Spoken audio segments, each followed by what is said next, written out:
고린도전서 2장 1절과 2절을 중심으로 십자가 중심으로 믿자는 말씀입니다. 십자가는 기독교의 상징이다, 이렇게 말씀드릴 수 있겠죠. 역사적인 배경을 보면은 이 서방 라틴 신학의 교부라고 알려진 터툴리안이라는 사람이 200년경에 이제 사역을 했던 사람인데, 그 사람이 그런 글을 남겼어요. 사람들이 자기의 신앙을 그림으로 혹은 상징으로 나타내가지고 꼭 십자가를 그렸대요. 그리기도 하고 칠하기도 하고 음각으로 만들기도 하고, 그래서 본인도 소장하고 또 남도 추고 그랬다는 기록도 있고, 또 로마의 히폴리투스라는 사람은 이렇게 얘기하고 있습니다. 사람들이 십자가 표시를 붙이기 시작했다. 왜냐하면 각 사람의 행동이 그리스도에게 속한 것을 확인하면서 또 신앙을 성화시키려는 의도에서 십자가 표식을 달고 다니기 시작했다, 이렇게 전해지기도 합니다. 그러다가 이제 그거보다 조금 시간이 지나서 콘스탄틴 대제 때 기독교가 로마의 국교가 되면서 십자가가 로마의 권한이 미치는 곳에는 전 세계적으로 퍼졌습니다. 그때서 꽃을 피워가지고 지금까지 쭉 내려왔는데, 시간이 지나가다 보니까 요즘에는 이 십자가가 기독교의 상징이 아니라 기독교의 장식물이 되지 않았는가, 그런 마음이 들어서 오늘 이 주제로 설교를 시작하려고 합니다. 십자가 중심으로 돌아가야 됩니다. 믿는 사람들은 십자가 중심으로 신앙이 세워져야 됩니다. 그 이유를 보면요, 예수님께서는 십자가에서 우리를 대신 구하시러 오신 분이죠. 그럼에도 불구하고 그 예수님의 생애를 둘로 나눠요. 우리가 전도를 시작하실 때를 공생애 그렇게 나누고 나머지를 지상생애 이렇게 나누는데, 예수님은 공생애뿐만 아니라 몫으로 지내실 때도, 더 어린 시절에서도 늘 나는 십자가에서 이 일을 감당해야 된다, 이런 생각을 하고 사셨던 것 같아요. 표현을 보면은. 그러고 나서는 30세쯤 되셨을 때 본격적으로 이제 한 3년간 전도를 하시면서 결국에는 십자가에서 죽으시죠. 이제 그런 걸 보면서 배워야 될 게 뭐냐면은, 지상에 사신 33년 전체가 십자가를 위해서 오셨다, 이런 얘기입니다. 그럼에도 불구하고 예수님은 이 사람들이 못 알아들을 때는 비밀을 했어요. 숨겨두셨어요. 때가 될 때까지 드러내시지 않기도 하고, 또 드러냈다가 못 알아들으면 여러 번 설명도 해주시고, 이러면서도 자신이 맡으신 사명을 참 성실하게 감당하셨다, 이런 얘기죠. 우리도 그런 예수님의 모습을 생각하면서 이 십자가 신앙을 한순간의 충동이나 한순간의 구호로 받아들일 것이 아니라 신앙생활 전체를 바쳐서 예수님처럼 이 십자가의 신앙을 드러내기도 하고 숨기기도 하고 전하기도 하고 감추기도 하고 달려가기도 하고 걸어가기도 하고, 이러면서 모든 생각과 관심이 이 십자가의 신앙을 실천하는데, 십자가의 신앙을 전하는데 집중되는 삶을 살아야 되겠다, 그런 마음입니다. 오늘서부터 이제 예고해드린 대로 당분간 십자가에 대한 설교를 쭉 할 텐데, 이유는 한 가지입니다. 십자가의 신앙이 우리의 마음 속에, 우리 삶 속에 바르게 정착되기 위해서, 조금 전에 말씀드렸죠. 예수님처럼 어느 때든지 그 십자가 그 순간을 향해서 살아가셨던 그 모습을 기억하고, 우리도 그렇게 우리의 신앙이나 생활에 십자가가 정착이 되는 그런 사람이 되었으면 하는 그런 바람에서 시리즈를 시작하려고 합니다. 중요성을 조금 더 구체적으로 말씀드리면, 십자가가 중요하죠. 왜냐하면 우리의 구원이 이루어진 것이거든요.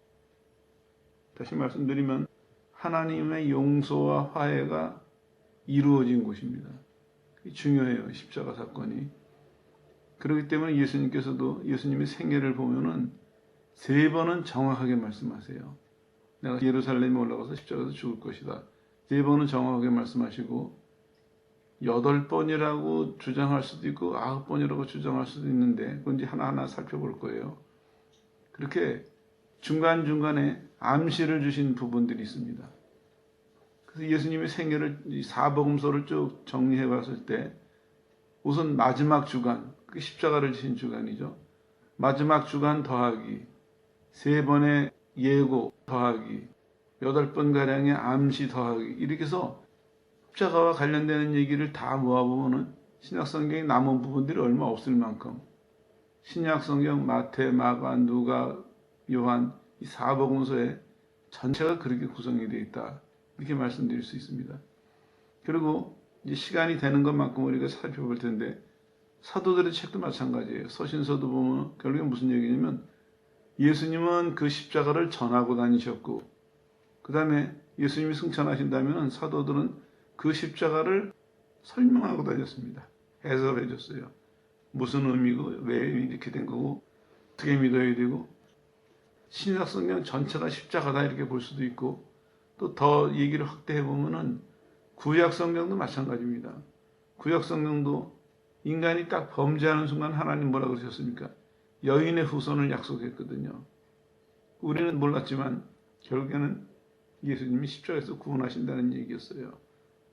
이 십자가의 구원이 구약과 신약 성경 전체를 평풍처럼 방벽처럼 성경 전체를 이 뒷받침하고 있다. 이런 얘기가 되는 것이죠. 그만큼 많은 비중을 차지하게 된 것은 그만큼 중요한 얘기다. 이런 것을 이제 드러내고 있습니다. 우리도 십자가의 중요성을 다시 한번 생각해보는 기회도 가질 뿐만 아니라 아까 말씀드린 것처럼 십자가 신앙이 내 신앙과 삶의 중심에서 정착할 수 있도록 그런 목표를 가지고 이 시간을 참여하시면 되겠습니다. 오늘 첫날이니까 좀 전반적인 얘기를 좀 말씀드리려고 하는 건데요. 뭐냐면은 십자가 했을 때 이것이 이제 내 신앙이 되려면은 늘 말씀드렸지만 십자가를 통해서 내 죄와 내 죄 때문에 심판받은 예수님을 볼 수 있어야 돼요. 내가 봐야 돼요. 내가 봐야 내가 남한테 보여줄 수 있습니다. 내가 봐야 남한테 이걸 말해줄 수가 있거든요. 이제 그게 없으면은 우리의 십자가는 달고 다니는 장식품에 끝납니다. 그런 것을 이제 피하기 위해서는 그런 것을 벗어나기 위해서는 십자가에 대한 우리의 태도와 이해가 달라져야 되겠죠. 오늘 첫 시간을 맞아서 이런 것을 좀 질문으로 드리고 싶었어요. 뭐냐면 여러분은 십자가의 길을 어디까지 따라가고 있습니까? 이 시리즈를 준비하다가 그런 마음이 들더라고요. 이 장면을 생각해 보시면 될 것 같아요.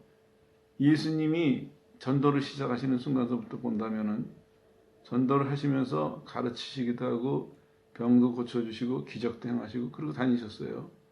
그리고 점점 예수님의 마음은 예루살렘에서 죽으실 그 순간을 향해서 가신 거였어요. 점점. 그랬을 때 이제 문제는 주변의 사람들이었습니다. 어떤 사람들은 그 예수님에 대해서 소문만 들었나. 아, 그런 분이 있대더라. 근데 설교 내용이나 능력을 행하신 것이나 기적을 행하시는 이런 걸 봤을 때 아마 메시아일 것 같긴 하다. 소문만 들었습니까? 이게 이제 상식적인 신앙인 사람들이죠. 아니면은 예수님이 예루살렘에 3차례 이상 방문하셨는데 마지막 길에 십자가를 지고 가실 때 많은 구경꾼들 중에서 한 사람이었습니까? 또 아니면은 예수님이 십자가를 지신 거는 못 받고 안 따라갔었고 그 결과만 혜택만 받고 사는 사람입니까? 또 다른 하나는 여인들처럼 예수님을 사랑했던 여인들처럼 갈보리 언덕까지 따라 올라가서 그 예수님의 죽으심에 참여했던 사람입니까? 이걸 한번 여러분 살펴보세요. 필요해요. 그냥 십자가 하니까 막연하게 십자가 그렇지 이렇게 이제 배울 것이 아니라 실감나게 나는 예수님의 십자가를 얼마큼 따라가 봤나 얼마큼 따라가고 있나 이게 왜 다르냐 하면요. 예를 든다면요. 내가 예수님이 골고다 언덕을 올라가시는 모습을 본 사람과 골고다 언덕을 다 올라가셔서 십자가에 달리신 모습을 본 사람과는 다를 거거든요. 둘 다 십자가를 배경으로 하고 있지만, 둘 다 십자가를 얘기하고 있지만, 같은 십자가 사건인데도 내가 얼마큼 따라갔나. 다시 말씀드리면 내가 얼마큼 이해했는가, 얼마큼 마음으로 받아들였고, 거기서 오는 하나님의 은혜, 뭐냐면 하나님의 사랑과 용서, 또 예수님의 대신 죽으심으로 말미암아서 하나님과 화해와 기쁨, 그런 것도 생각할 수 있죠. 그리고 예수님 대신 죽으심, 우리 죄를 위해서 죽으셨으니까 이제는 죄를 이길 수 있는 권세와 능력, 이런 것도 또 생각해 볼 수 있죠. 자연적으로 그런 게 있으면 평안해지겠죠. 그리고 끝으로는 그 십자가에서 구원받은 사람들에게 주시는 하나님의 평안과 하나님의 성품, 하나님의 자녀로서의 열매들, 이런 걸 생각해 볼 수가 있을 거예요. 그런 걸 종합적으로 생각하시면서 나는 어디쯤에 서 있을까? 이거를 이제는 입체적으로 생각을 해보자고요.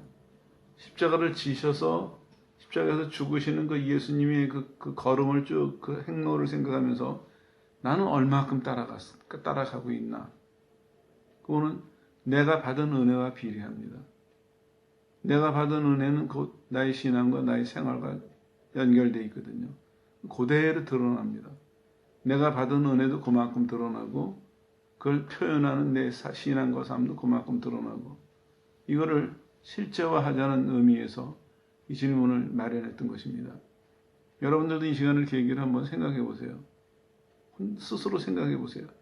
나는 예수님의 그 십자가의 행로에 어디쯤 서 있을까? 어디까지 따라왔나?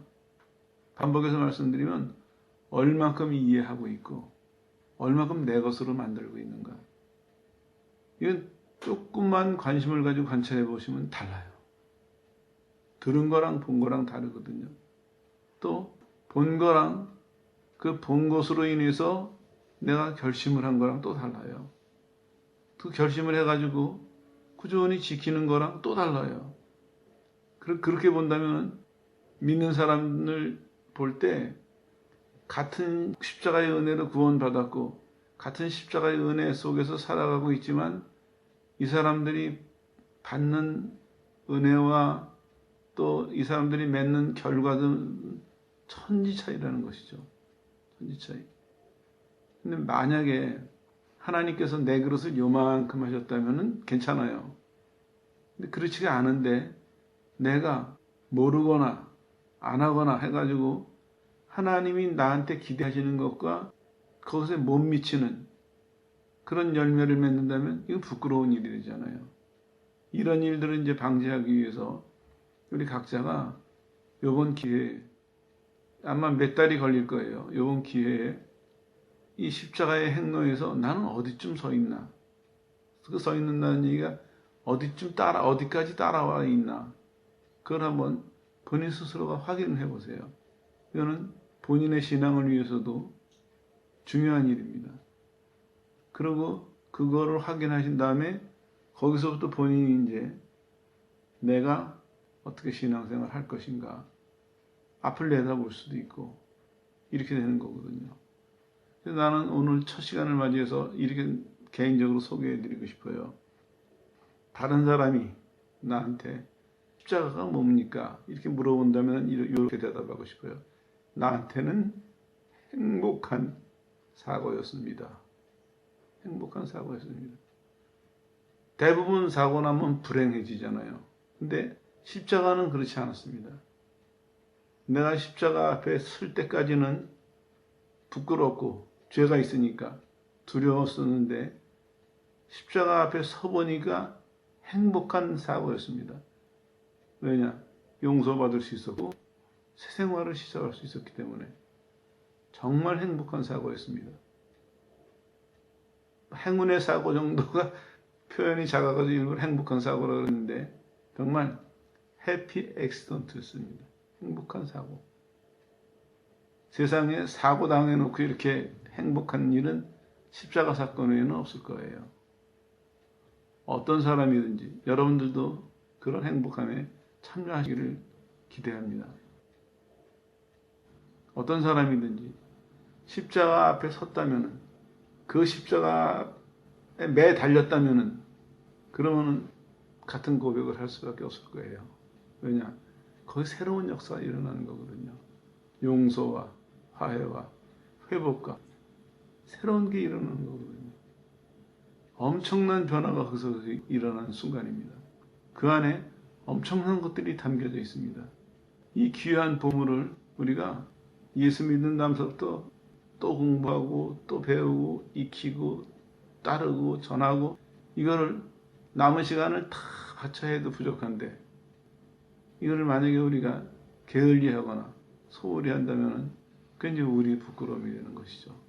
이번 계기로 여러분들도 십자가에 대해서 새로 생각하고 새로 결심하는 그런 시간이 되시길 바랍니다.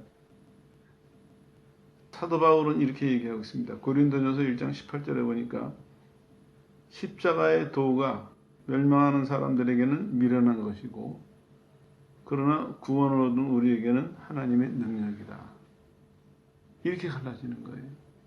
이 사람도 그렇게 얘기했지 모르겠어요. 만약에 지금 살아있다면 행복한 사고였습니다. 세상 사람들은 다른 방법을 추구하고 있거든요. 예를 든다면 유대인은 표적을 눈으로 볼 수 있는 증거를 구하고 있죠. 구한다 하는 얘기가 집요하게 찾는다 그런 의미입니다. 그래서 눈으로 보는 표적, 내 마음을 만족할 수 있는, 내 속을 채워줄, 내가 원하는 걸 채워줄 수 있는 것 계속해서 찾고 있어요. 하나님 앞에 구하고 있어요. 이방인은 또 어떻게 하냐면요. 이방인은 지혜를, 이성적인 증거를 집요하거나 철저하게 찾고 있습니다. 그런데 그 사람들은 만족을 얻지 못했습니다. 바로 찾지 못했어요. 그래서 바울은 고린도서에서 이렇게 말씀하고 있어요. 23절에 보니까 우리는, 이건 이렇게 번역해야 돼요. 우리만큼은. 유대인은 저러고 있고 이방인은 저러고 있고 그러고 못 찾고 있는데 우리만큼은 하면서 십자가에 못 박힌 그리스도를 전하니, 이건 얘기는요. 못 박혔다는 얘기가 이미 구원이 이루어졌고 우리를 구원하는 효과가 계속 되고 있다. 이런 표현이에요. 우리의 구원이 거기서 성취가 됐고 그 효과를 계속해서 우리에게 공급하시는 그리스도를 전하니 우리는 이게 생명이고 능력인데 유대인한테는 이게 꺼리끼는 함정과 같은 것이고 이방인들에게는 이게 미련해 보이는 바보스러운 짓이다. 이게 설명하고 있습니다. 이것도 귀담아 들어봐야 될 얘기예요. 이렇게 십자가에 대해서 내가 어떻게 이해하고 받아들이느냐에 따라서 어떤 사람에게는 생명이 되기도 하고 어떤 사람에게는 오히려 거치장스러운 것이 될 수도 있습니다. 똑같아요. 우리가 믿는다고 하지만 같이 믿으면서도 같이 주의 이름을 부르면서도 어떤 사람은 그 이름이 생명의 이름이 될 수도 있고 능력의 이름이 될 수도 있고 또 내가 모든 걸 다 바쳐서 섬겨야 되는 헌신할 수 있는 헌신의 대상이 될 수도 있고 어떤 사람은 예수의 이름을 부르지만 냉랭할 수도 있고 오히려 부담될 수도 있고 다 다른 겁니다. 이거. 근데 이걸 우리는 무시하거나 외면하고 살아서는 안 돼요. 그러면 아무 열매를 맺지 못합니다. 만약에 문제가 있더라도 십자가 앞에 서서 확인해야 됩니다. 십자가 앞에 서서 확인해서 나도 이제는 성경에 있는 것처럼 십자가는 나의 십자가가 되어야 돼요. 예수님의 십자가를 내가 설명할 수 있어야 됩니다. 바울이 그랬죠. 나의 복음이라 그랬죠. 그거는 내가 소유했다는 얘기가 아니에요. 내가 확신한다는 얘기입니다. 예수님이 이루신 일이지만 내가 거기 참여했으니까 마치 내 것처럼 확신한다. 이런 의미로 이해하시면 되겠어요. 십자가도 마찬가지입니다. 예수님이 달려서 구원하신 십자가지만 내가 믿으니까 그 안에 있으니까 그것이 마치 내 것인 양 느껴질 만큼 아니 내 것으로 여기고 사는 그런 확신이 있어야 됩니다. 십자가에 대해서. 그래야 이제 결정이 되는 거예요. 하나님 앞에서는 어떻게 살아갈 것이고 세상에서는 내가 어떻게 살아갈 것인가. 그 모든 이유가 그 십자가에서 나와야 됩니다. 스스로나 누가 물어볼 때 늘 그게 십자가에서 나와야 돼요. 이유가 여기서 이것 때문에 합니다. 주저함 없이, 두려움 없이. 이제 그렇지 못하게 될 때는 우리는 엄청난 것을 가지고 살면서도 약하게 살 수밖에 없어요. 빈약하게 살 수밖에 없습니다. 하나님이 우리에게 주신 선물 중에 첫 번째가 천국이겠죠. 그리고 그 선물을 이 땅에 살아가는 동안에 평생 즐길 수 있는 기회를 주셨어요. 그게 뭐냐면 바로 십자가의 길을 걸어가는 것입니다. 십자가의 길을 걸어갈 때 걸어가면 걸어갈수록 얼마나 복된 길이고 얼마나 귀한 길이고 정말 다른 대가를 다 지불해서라도 포기할 수 없는 길이라는 거. 이걸 우리가 깨닫게 되죠.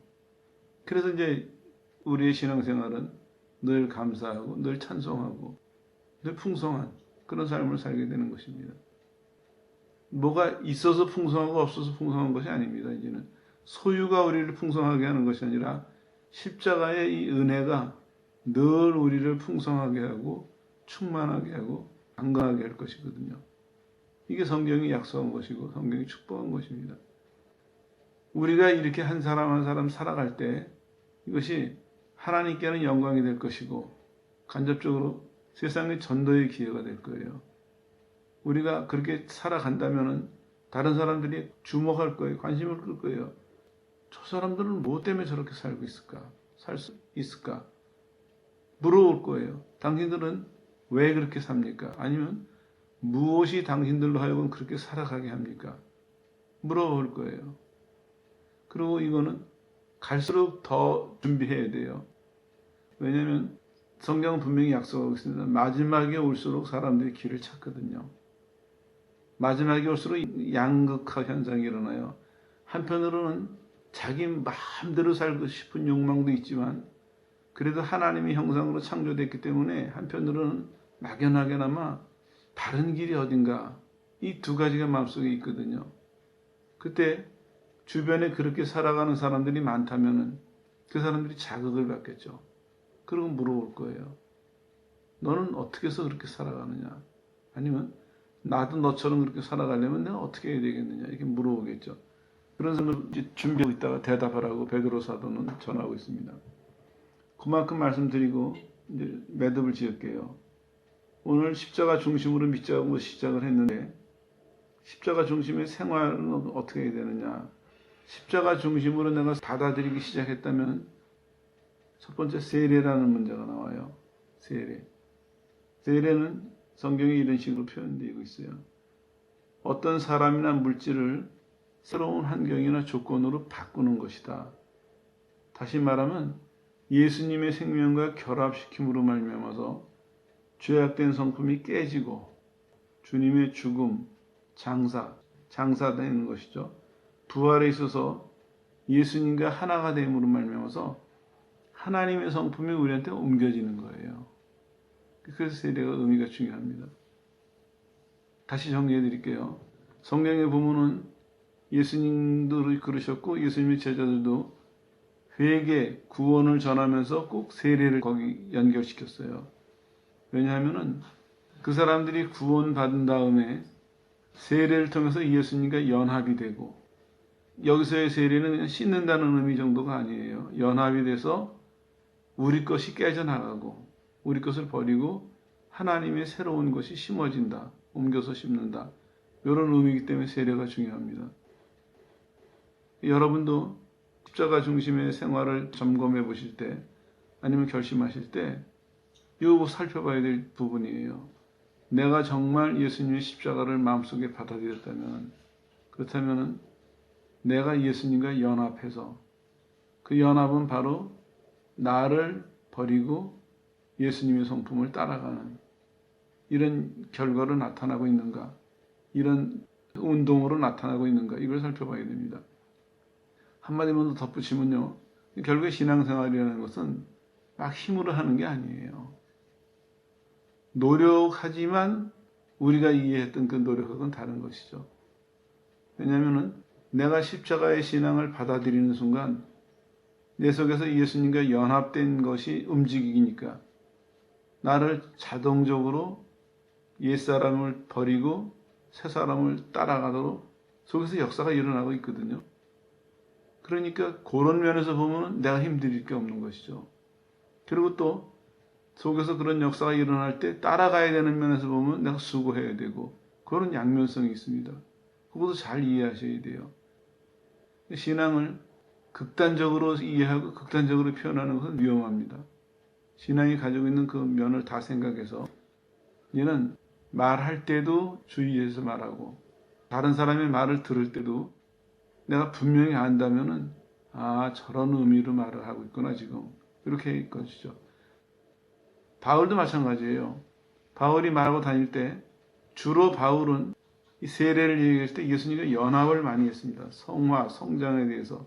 근데 그 전까지는 사도들이 뭘 했냐면은 베드로도 마찬가지입니다. 그 전까지는 세례를 얘기할 때는 씻는 것을 의미했습니다. 죄를 씻고 돌이키는 것을 강조했고 사도 바울은 고구를 시작으로 해서 성장하고 연합되고 하는 것을 강조했고 그렇게 같은 말을 하더라도 약간씩 그 의미가 달랐거든요. 이런 것도 이제 구분할 수 있는 지혜가 필요해요. 그거는 따라가면서는 자연스럽게 배우게 됩니다. 이게 왜 필요하냐면 그래야 내 신앙이 이제 반듯하게 걸어갈 수가 있습니다. 안 그러면 이 말 들으면 일로 치우치고 저 말 들으면 저로 치우치고 그럼 올바로 성장할 수가 없거든요. 여러분들이 십자가 중심의 신앙을 다시 생각하는 이유는 단순한 얘기가 아닙니다. 그거 이러고 끝날 얘기가 아니라 그 안에 하나님의 모든 비밀이 들어있고 하나님의 모든 역사가 들어있고 하나님의 모든 축복이 들어있습니다. 신앙의 모든 열매가 그 안에 들어있습니다. 이거를 앞으로 여러분에게 주어진 시간만큼 하나님 여러분에게 공급하시는 것만큼 마음을 다하고 힘을 다해서 배우고 실천하고 전하는 사람이 주님 앞에 나가서 칭찬 들을 것입니다. 너는 참 충실했다. 너의 시간을 충실하게 썼고 너의 노력을 충실하게 썼고 칭찬을 들을 것입니다. 우리 앞에 바다보다도 더 넓은 지금 기회가 주어졌습니다. 여러분이 선택하시면 돼요. 나는 이 넓고 긴 길을 끝까지 난 가겠다. 하나님이 나한테 허락하시는 것만큼 하나님이 내게 주시는 것만큼 나는 정성껏 따라가서 지금 시간서부터는 하나님이 원하시는 그 결과를 반드시 열매로 난 가지고 천국에 갈 것이다. 이렇게 결심하는 분들은 오늘 첫 시간서부터 십자가 신앙에 대해서 여러분의 각오도 새로 하시고 또 그 각오 이후의 실천도 새로워지시기를 주의 이름으로 축원합니다. 이 본문도 그 얘기거든요. 연합을 얘기하고 있거든요. 그러면 무슨 얘기를 하고 있냐면 연합으로 말미암아서 두 가지 사실이 완성이 됐습니다. 죄의 권능이 깨지고 하나님의 생명이 부어졌다. 이거 반복해서 말씀드리는데 다 이유가 있어요. 왜냐하면 신앙생활하면서도 우리의 참 약점이라고 생각하는 게 믿는다고 결심을 했는데 자꾸 죄 짓고 하니까 실망하거나 힘이 빠지거든요. 근데 그거는 두려워할 필요가 없습니다. 원칙을 생각해 보세요. 우리가 예수님하고 연합하는 게 뭐예요? 죄의 권능이 깨진 거예요. 그리고 이제는 하나님의 능력이 임한 거예요. 이것이 누구에 의해서냐면 하나님에 의해서 된 거예요. 그러니까 이거를 바르게 이해하고 따라가면은 새로운 세계를 봐요. 예전에 이런 일이 있었어요. 어떤 교인이 피가 나요. 아파요. 걱정이 되죠. 피 많이 흘리면 위험하니까. 그런데 나한테 문의를 해왔어요. 이게 어떻게 하면 좋습니까? 그 사람이 뭐라 그러냐면 기도하니까 하나님이 괜찮다 그러셨대요.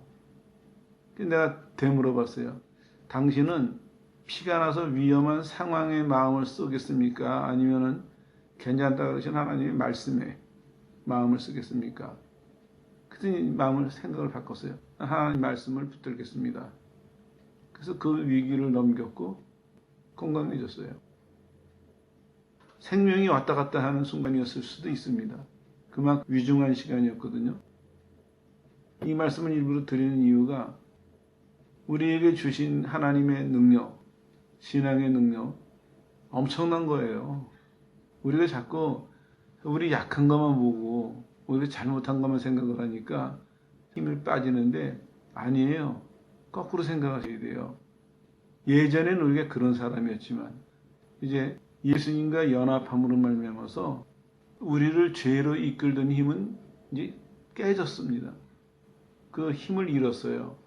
그 대신 반대로 하나님 쪽으로 이끄는 새로운 힘이 성령에 의해서 왔어요. 우리 속에서는 그 새로운 힘이 넘쳐요. 그러니까 만약에 살다가 우리가 뭔가를 잘못했을 때도 아휴, 난 아직도 또 그러네. 나 이거 언제 벗어나나? 평생에 벗어날 수 있을까? 이러는 것이 아니라 아, 내가 옛날 버릇이 나왔구나. 원래는 이쪽 속하게 됐는데 옛날 버릇이 나왔구나. 조심해야지. 그냥 돌아서면 돼요. 그리고 또 그럴 것에 대해서 두려워하는 것보다는 아, 이 새 생활에 좀 더 관심을 가져야 되겠다. 새 생활에 좀 노력을 해야 되겠다. 그러면 돼요.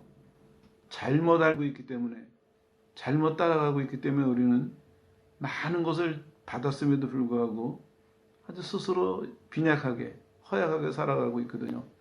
이런 점들이 이제 한 시간 한 시간 지나가면서 십자가의 한 조각 한 조각이 우리 속에 쌓여갈 때, 그때 여러분의 신앙이나 여러분의 생활이나 다 온전함을 향해서 충만해질 것을 믿습니다. 그 다음에 이제 열매인데요. 하나님이 성품이 우리한테 옮겨지게 되면요. 이렇게 돼요. 똑같은 얘기예요. 죄의 성품이 없어지고 그 다음에는 예수님 자신이 우리 속에 들어와 계시는 것을 확인할 수가 있습니다. 이거는 하나님의 선물입니다. 하나님이 아브라함 택하셨을 때 아브라함에게 나타나시고 말씀하시고 인도해 가시고 왜 이렇게 하시겠습니까? 바르게 믿으라고 하신 거거든요. 우리도 똑같아요. 믿는 순간서부터 우리한테 오셔서 함께 계시면서 우리랑 함께 가세요. 거기를 함께. 근데 지혜로운 사람은요. 내가 하나님의 이 말씀을 실천해야 되겠다 할 때 어떤 사람은 자기 힘만 믿고 막 팔 걷어붙이고 나서는 사람도 어리석은 사람이지만 또 이거를 내가 저걸 어떻게 따라가나 하고 출발 못하는 사람도 어리석은 사람입니다. 지혜로운 사람은 어떻게 해야 되냐면요. 하나님 나랑 같이 가요. 하나님이 나한테 이 말씀을 하시면은 하나님이 앞서 가시면서 나를 인도하세요. 요것만 우리가 마음을 인정해도 신앙생활이 많이 달라질 것입니다. 그게 어려운 일이 아니에요. 하나님이 우리를 사랑하셔서 십자가까지 지셨잖아요. 근데 뭘 아끼시겠어요? 얼마나 끔찍하게 우리를 돌보시겠어요? 하나님의 사랑이. 하나님의 사랑은요, 크기도 크지만 너무너무 세밀해가지고, 너무 세밀해서. 그렇잖아요. 하나님처럼 지혜로운 분이, 하나님처럼 능력이 많으신 분이 마음을 써서 살피시는데 얼마나 세밀하겠습니까? 세상에 어떤 전문가가 그걸 따라가겠습니까? 누가 따라가겠어요? 하나님의 사랑이 그런 거예요. 그러니까 시편 기자가 얘기를 하잖아요. 너무너무 하나님의 사랑이 세밀하고 만족하니까 하나님, 사람이 무엇이건데 이렇게까지 살피십니까? 이렇게 얘기를 하는 거예요. 아니, 내가 무엇이건데 이렇게까지 자세하게, 이렇게까지 충분하게, 이렇게까지 만족하게, 이렇게까지 끊임없이 날 사랑하십니까? 이런 얘기를 하는 것입니다. 너무너무 자세하니까. 우리 이제 그 사랑 속에 살고 있는 거예요. 이게 우리의 선택이에요. 그 사랑을 내가 알려고 노력하고, 인정을 하고, 따라가려고 하는, 그러면 지금까지 우리의 신앙생활이 완전히 달라질 것입니다. 새로운 기회라고 생각하십시오. 신앙도 그래요. 십자가에서 우리를 대신 구원하셨잖아요. 그 얘기를 멀리서 소문으로 듣고 멀리서 바라보다가 점점 가까이 와서 이 세상을 떠날 때쯤 되면요. 그 아래서 떠나야 돼요. 십자가 밑에서. 그 십자가 밑에서 같이 장로들처럼 하나님 내 영혼을 받으십시오. 그게 정상이거든요. 시작할 때는 우리가 모르니까 멀리서 있었지만 시간이 가서 알고 따라가고 의지하고 그래서 점점 가까워져서 이 세상을 떠날 때쯤 돼서는 그 십자가 밑에서 머물면서 거기서 하나님 나라 갈 날을 기대하고 소망 가운데 살다가 맨 마지막에 하나님 나 갑니다. 받아주십시오. 이러고 가는 거거든요. 그런 식으로 생각을 하시면 돼요. 여정을요. 그래서 바울은 이렇게 얘기하고 있습니다. 그 십자가의 삶을 갈라디아서 2장 20절에 보니까 내가 그리스도와 함께 십자가에 못 박혔나니 그러니 이제는 내가 산 것이 아니라 나를 사랑해서 대신 죽으신 예수님 사신 안에서 산다 이렇게 얘기를 하고 있습니다. 삶이 바뀌었어요. 이 내 삶이 아니에요. 이제는 내 삶이 아니기 때문에 신중해야 되고 또 좋은 점도 있어요. 내 삶이 아니기 때문에 보장이 되어 있습니다. 이제는 예수님이 오셔서 같이 사세요. 예수님이 우리의 삶을 같이 살아주시는 거예요. 그 시작이 바로 십자가에서 베푸신 구원 때문에 십자가에서 베푸신 사랑 때문에 그렇다는 것입니다. 그래서 첫 시간에 이거를 시작을 한 것입니다. 십자가의 신앙이 우리 신앙의 중심이 되어야 되겠고 우리 생활의 중심이 되어야 되겠다. 이것만 우리가 분명하게 정하고 따라가도 우리는 엄청난 세계로 발을 들여놓을 수 있다. 그걸 꼭 기억하시고 이 시간들을 통해서 주님의 십자가가 여러분에게 이제는 소문도 아니고 언젠가 한번 체험했던 경력도 아니고 이 사람들처럼 십자가가 내 안에 있고 내가 그 십자가 안에서 살아가는 그런 살아있는 생명력 있는 그런 십자가 신앙인들이 되시기를 주 예수 이름으로 축원합니다.